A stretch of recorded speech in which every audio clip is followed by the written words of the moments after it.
প্রায় ১০ মিনিট পরে ইন্দিরা গান্ধী কক্ষে প্রবেশ করে শেখ হাসিনার পাশে বসেন। এরপর ইন্দিরা গান্ধী ওয়াজেদ মিয়ার কাছে জানতে চান ১৫ই আগস্টের ঘটনা সম্পর্কে তারা পুরোপুরি অবগত রয়েছেন কিনা।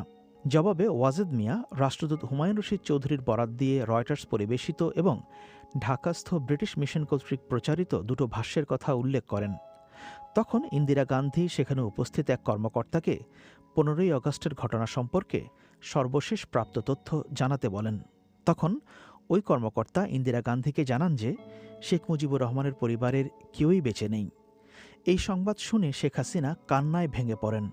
ইন্দিরা গান্ধী তখন শেখ হাসিনাকে জড়িয়ে ধরে সান্ত্বনা দেবার চেষ্টা করেন। শেখ হাসিনাকে সান্ত্বনা দেওয়ার সময় ইন্দিরা গান্ধী যে কথাগুলো বলেছিলেন সেটি ওয়াজেদ মিয়া তার বইতে বর্ণনা করেছেন এভাবে। তিনি লিখেছেন, তুমি যা হারিয়েছ তার কোনোভাবেই পূরণ করা যাবে না।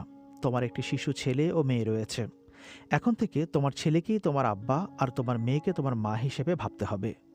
এছাড়াও তোমার বোন ও তোমার স্বামী রয়েছে তোমার সঙ্গে। এখন তোমার ছেলে মেয়ে এবং বোনকে মানুষ করার ভার তোমাকেই নিতে হবে।